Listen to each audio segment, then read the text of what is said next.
আসসালামু আলাইকুম। শিক্ষানবিশ কেন্দ্র ব্যবস্থাপক পদে যারা পরীক্ষা দিবেন তারা একটা প্রশ্ন সবচেয়ে বেশি করেছেন ইনবক্সে গিয়ে, যে লিখিত পরীক্ষার জন্য বা লিখিত পরীক্ষার যে প্রশ্নগুলো আসবে রচনামূলক, তো ওই প্রশ্নগুলোর উত্তর আমরা কোথায় পাবো, ওই প্রশ্নগুলো কোনগুলা পড়তে হবে, লিখিত পরীক্ষায় কোন প্রশ্নগুলো পড়বেন এবং কি এটার আনসারগুলো সহ আমি দেখিয়ে দেওয়ার চেষ্টা করব। তো আমি হচ্ছে যেই সাজেশনটা দিয়েছি ওই সাজেশনটার মধ্যে 18টা প্রশ্ন আছে। তো ওই প্রশ্নগুলোর উত্তর কিন্তু হচ্ছে এই দিগদর্শন গ্রামীণ ব্যাংক নিয়োগ সহায়িকা বইটির মধ্যে আছে। তো আমি হচ্ছে এই উত্তর সহ এবং ওই প্রশ্নগুলো সহ দেখিয়ে দেওয়ার চেষ্টা করব। তো এটা আমি অনেক বেশি পাচ্ছিলাম কমেন্ট, এবং কি হচ্ছে অনেকে আমার ইনবক্সে গিয়ে বলছেন যে ভাইয়া এটা সম্পর্কে আমাদের একটা ভিডিও দেন। তো এই জন্যই হচ্ছে ভিডিওটা তৈরি করা। তো এখানে দেখেন যে এইখানে আমি যে প্রশ্নগুলা দাগিয়েছি এই প্রশ্নগুলাই হচ্ছে আপনারা এই পরীক্ষার আগ পর্যন্ত বা পরীক্ষা আগের দিন পর্যন্ত পড়তে থাকেন। এইখান থেকে অবশ্যই প্রশ্ন কমন পাবেন। গত বছরও এই লিখিত পরীক্ষায় এইখান থেকে প্রশ্ন আসছিল। এই বছরও হচ্ছে লিখিত পরীক্ষায় এই রচনামূলক প্রশ্ন 10 20 মার্কের প্রশ্ন আসবে। প্রথম যে প্রশ্নটা আছে সেটা হচ্ছে গ্রামীণ ব্যাংকের কার্যাবলী সমূহ সম্পর্কে আলোচনা করুন। এটা হচ্ছে আমি 2টা স্টার দিয়ে রাখছি। এরপরে হচ্ছে গ্রামীণ ব্যাংকের নোবেল বিজয়ী সম্পর্কে আলোচনা করুন। এটা হচ্ছে 3টা স্টার দেওয়া আছে, এটা হচ্ছে একটু বেশি কমন। এখানে কিন্তু উত্তরগুলা ভেবে লিখে আছে, এতটুকু লিখলে এনাফ। ঠিক আছে, আপনি এখানে যতটুকু লেখা আছে এতটুকু লিখতে পারলেই এনাফ। আপনি এখন এই বইটা থেকে পড়েন বা আপনি আদার্স অন্যান্য বই থেকে পড়েন, যেখান থেকে পড়েন পড়তে পারবেন। তবে হচ্ছে আমাদের সাজেশন যারা নিয়েছেন তারা কিন্তু এগুলা সহ বাংলা, ইংরেজি, গণিত এবং কি হচ্ছে গণিতের জন্য স্পেশাল যে সাজেশনটা রয়েছে আমাদের সেটা, তো সব কিছু কিন্তু অলরেডি হচ্ছে পেয়ে গেছেন। আর যারা এখনও পান নাই আমাদের হোয়াটসঅ্যাপে যোগাযোগ করবেন, আমরা হচ্ছে এই বাকি পিডিএফগুলো দিয়ে দেওয়ার চেষ্টা করব।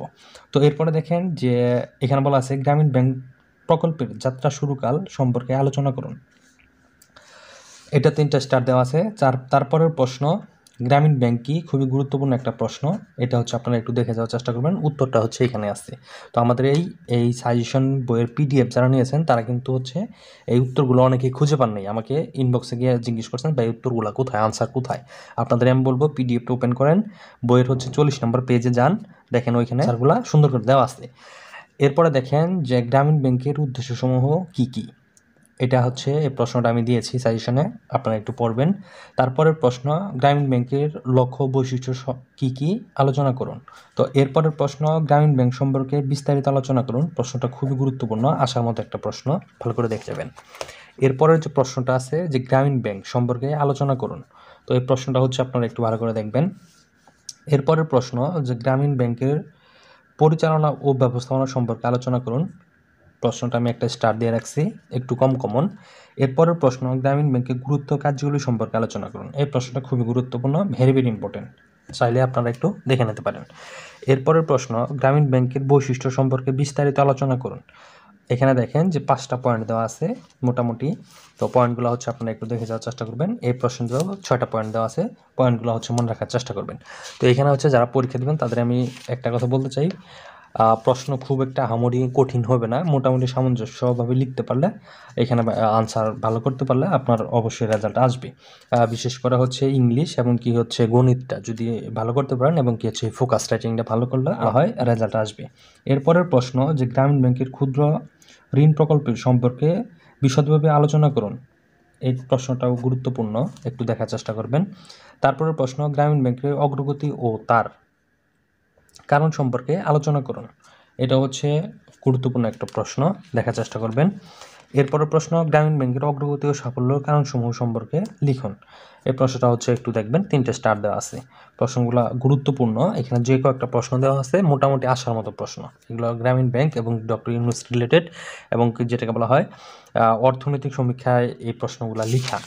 ঠিক আছে, তারপরের যে প্রশ্নটা আছে এখানে 2টা প্রশ্ন আছে, এই 2টা প্রশ্ন খুবই গুরুত্বপূর্ণ, আপনারা একটু দেখবার চেষ্টা করবেন।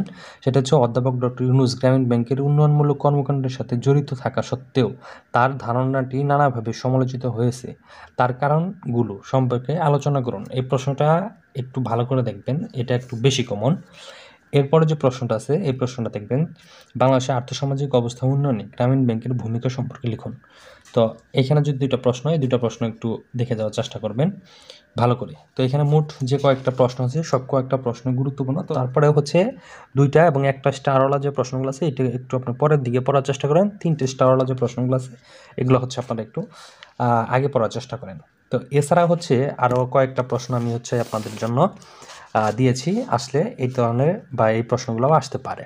সেটা হচ্ছে যে পরিবেশ বান্ধব অর্থনীতি, এটা হচ্ছে আপনারা একটু দেখবেন। তারপর রয়েছে গ্রামীণ ব্যাংক, গ্রামীণ ব্যাংক সম্পর্কে প্রশ্নটা লিখতে আসতে পারে বা টিকা আসতে পারে যে গ্রামীণ ব্যাংকে পুরো ডিটেলসটা আপনারা লিখতে আসতে পারে। এরপরে যে প্রশ্নটা আছে এই প্রশ্নটা খুবই গুরুত্বপূর্ণ, আপনারা একটু ভালো করে দেখে যাবেন। সেটা হচ্ছে যে দারিদ্র্য দূরীকরণে সামাজিক ব্যবসায়ের মাধ্যমে গ্রামীণ ব্যাংক কী ভূমিকা রেখেছে ব্যাখ্যা করুন। তো এই প্রশ্ন 3টা হচ্ছে আপনারা একটু দেখার চেষ্টা করবেন। এই প্রশ্ন 3টার উত্তর হচ্ছে আমাদের পিডিএফ চেক করলে পাবেন, যারা আমাদের সাজেশন নিয়েছেন সাজেশনের মধ্যে দেওয়া আছে। তো এই ছিল হচ্ছে শিক্ষানবিশ কেন্দ্র ব্যবস্থাপক পদের বড় প্রশ্ন নিয়ে কথা বলার। আর যারা আমাদের সাজেশন সংগ্রহ করেছেন তারা তো হচ্ছে এগুলো পেয়েছেন, আর যারা এখনও আমাদের সাজেশন সংগ্রহ করেন নাই তারা চাইলে আমাদের সাজেশন সংগ্রহ করতে পারেন। এই বইটা হচ্ছে সংগ্রহ করতে পারেন, এই বইটা পিডিএফ নিতে পারেন।